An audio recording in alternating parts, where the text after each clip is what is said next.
हरे कृष्णा। आप सभी का स्वागत है हमारे YouTube चैनल। चलिए दोस्तों, आज हम जानते हैं पौष के महीने में क्या करना चाहिए, क्या नहीं करना चाहिए, किसके पूजा करना चाहिए, कौन कौन सी चीजें हमें नहीं खाना चाहिए। जैसा कि आप जानते हैं कि हिंदू धर्म में हमारे जितने 12 महीने होते हैं, सभी महीनों का अलग अलग महत्व होता है और अलग अलग उनके व्रत किए जाते हैं। अलग अलग मास में अलग अलग खाद्य पदार्थ को वर्जित किया जाता है। तो पौष का महीना प्रारंभ होने वाला है और इस महीने में आप क्या खाएंगे, कैसे रहेंगे, कौन कौन सी चीजें आपको नहीं खाना है, किसकी पूजा करना है, सारी विशेष बातें। पौष का महीना कब से शुरू हो रहा है और कब समाप्त हो रहा है। हरे कृष्णायना 16 दिसंबर से प्रारंभ हो रहा है, 16 दिसंबर 2024 से, और 13 जनवरी 2025 को खत्म हो रहा है पौष का महीना। तो पौष के महीने में क्या करना चाहिए यह जानते हैं, ताकि इन सब चीजों से शरीर को राहत मिल सके, गर्मी में मिल सके। तो इस तरह की चीजों का सेवन किया जाता है। अब हम बात कर लेते हैं कि पौष के महीने में और क्या चीजें हैं जो नहीं करना चाहिए। हर महीने में हर समय भगवान की पूजा का अपना महत्व होता है और बिना पूजा पाठ का तो हम जीवन में कुछ भी कर ही नहीं सकते हैं, क्योंकि हमारा जब शरीर बना है पंच तत्वों से, तो उसमें एक महत्वपूर्ण हमें जिम्मेदारी दी गई है, ताकि हम प्रभु का ध्यान जरूर करें। पूरे 24 घंटे हैं, 24 घंटे हम अपने कार्य, 23 घंटे हम अपने कार्य के लिए निकाले, लेकिन 1 घंटे, आधा घंटे, 10 मिनट, 5 मिनट का समय हम प्रभु की भक्ति के लिए अनिवार्य रूप से निकाले। तो यह ध्यान रखिए। अब बात कर लेते हैं किसकी पूजा करें।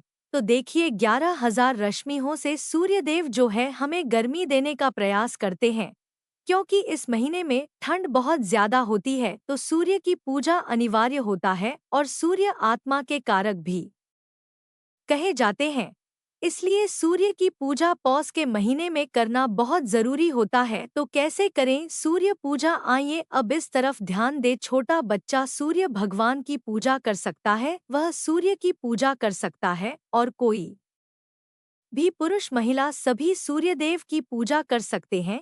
सूर्यदेव की पूजा करने से आपके जो कार्य होते हैं, पैतृक संपत्ति वगैरह का, उसमें भी बाधाएं नहीं आती है। परिवार के साथ मनमुटाव रहता है तो वह भी धीरे धीरे दूर होता है। तो कोई भी सूर्य जी की, सूर्य देव की पूजा से जुड़े हुए आपके जो मन में सवाल होते हैं, वह सवाल आप कमेंट में लिखें। मैं बात कर रही थी कैसे करेंगे सूर्य की पूजा। देखिए, करना यह है कि आप सबसे पहले तो थोड़ा जल्दी उठे, क्योंकि सूर्य की पूजा तो देखिए सभी करते हैं, लेकिन कुछ को लाभ मिलता है और कुछ को नहीं मिलता है। तो कारण क्या होता है? कारण यह होता है कि सही समय का अभाव होता है। सूर्य की पूजा जो है सही समय पर करने का मतलब हुआ कि सूर्य की पूजा सही समय पर करिए। कब करिएगा? तो जब वो उदय हो रहा है, मान लीजिए उदय हो 6 बजे और आप 6 बजे नहीं कर पाए हैं, तो फिर कितने बजे तक आप कर ले? तो कम से कम 8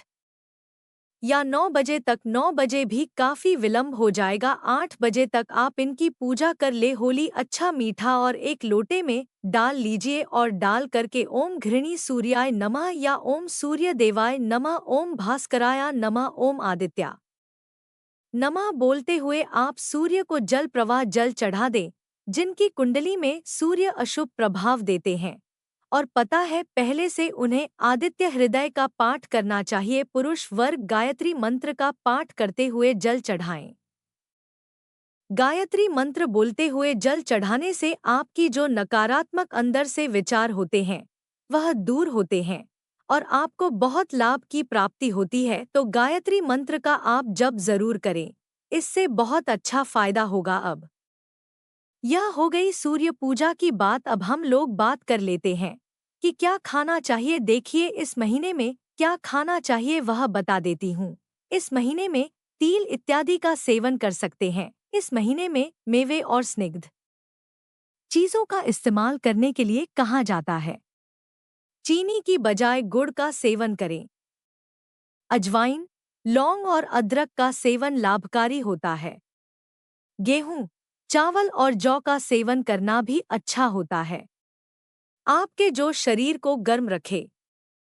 ज्वार बाजरा इस तरह की चीजों का सेवन किया जाता है, बहुत गरिष्ठ तले भुने इस तरह की चीजों का सेवन नहीं किया जाता है, क्योंकि इस तरह की चीजों को नुकसान होता है खाने से। इस महीने में एक और दिक्कत होती है, कभी कभी पूजा करने में हमें विलंब हो जाती है। पूजा करने में तभी निराश नहीं होना चाहिए, क्योंकि यह मानव जीवन है, क्योंकि हम रोबोट नहीं है मशीन नहीं है। हम भी प्रतिदिन अपना जीवन जीते हैं।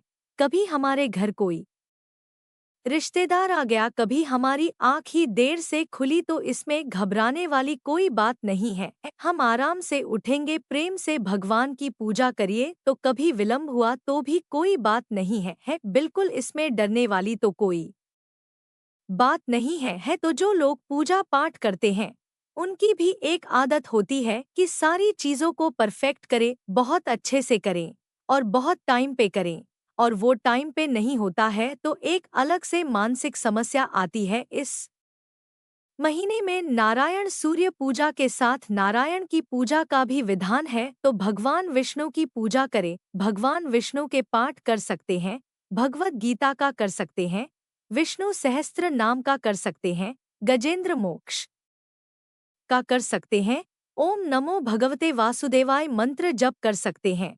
तो अपनी इच्छा के ऊपर निर्भर करता है कि आप कौन सा पाठ करेंगे, कौन सा मंत्र जपेंगे। लेकिन सूर्यदेव की पूजा और भगवान विष्णु की पूजा इस माह के अनुसार आपको अनिवार्य करना चाहिए। भारी भोजन, गरिष्ठ भोजन से आपको बच के रहना चाहिए, क्योंकि इस तरह का भोजन करने से आपको आलस्य आएगा और कहीं ना कहीं आपकी दिनचर्या इससे प्रभावित होगी। तो इस तरह की चीजों से आपको बच के रहना है। अब बात कर लेते हैं कि पूजा हमारी हो गई, किस देवता की पूजा करेंगे, कैसे करेंगे, कौन से कार्य नहीं करना चाहिए। तो देखिए, कभी कभी लोग बहुत पूजा करते हैं लेकिन अपनी दिनचर्या में या इस तरह की चीजों में कोई गलत काम करते हैं जिससे कि हमें नुकसान होता है। तो कभी भी किसी का मन नहीं दुखाएं। देखिए, हम मानव जीवन में है तो 100% किसी चीज को कर पाना थोड़ा मुश्किल है, दुर्लभ है। लेकिन आपसे इतना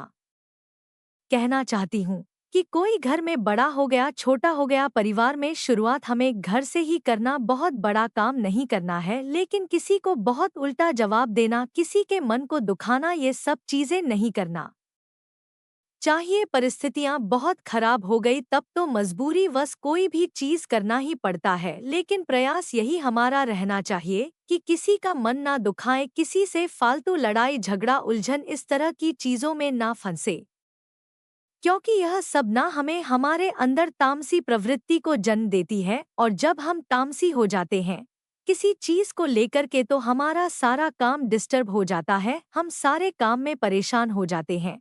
तो हमें तामसी नहीं होना है, बल्कि हमें बहुत ही सरल और ठंडे दिमाग से किसी भी बात का जवाब देना है, क्योंकि हमारी पूजा पाठ का यही एक फल होता है कि हम शांत और गंभीर रह सके, किसी भी मुद्दे को शांत और गंभीर रह के सोच सके, चाहे वह पारिवारिक हो गया या बाहर हो गया। बहुत सारे लोग बहुत पूजा करते हैं, हर एक नियम का पालन करते हैं, लेकिन अभी आप उनसे बात करेंगे तो बात बात पे चुगली निंदा, अभी सामने वाले को नीचा दिखाना। तो ध्यान रखिए, कोशिश करिए, प्रयास करिए कि महीना कोई भी हो, साल कोई भी हो, आप अपने कर्मों को बहुत अच्छा रखें। कर्म अच्छा रखेंगे तो आप देखेंगे कि ऊपर वाला सब देखता है, आपको कोई जवाब दे ना दे, लेकिन ईश्वर जब जवाब देते हैं तो पूरी दुनिया उस जवाब को सुनती है और देखती है। तो कभी भी कर्मों पर भरोसा हमेशा बनाए रखें। स्थितियां अच्छी है तो भी नहीं है तो भी आप अपने कर्म पर भरोसा रखें। और यह कहना मेरा जरूरी था, क्योंकि बहुत सारे लोग बहुत अच्छा अच्छा काम करते हैं, लेकिन कभी कभी ऐसा काम कर देते हैं जिससे कि थोड़ा सा उनके जो पूजा पाठ का तप होता है उस तपोबल में कमी आने लगती है। तो इस तपोबल को बना के रखिए। आप जो तप कर रहे हैं, सुबह उठकर मेहनत कर रहे हैं, पूजा कर रहे हैं, उसमें कोई ऐसा काम ना कर दीजिए जिससे आपका पुण्य क्षीण हो। तो इस सब बातों को ध्यान रखिए, और मेरी बातें अच्छी लगी हो तो लाइक करिए, चैनल को सब्सक्राइब नहीं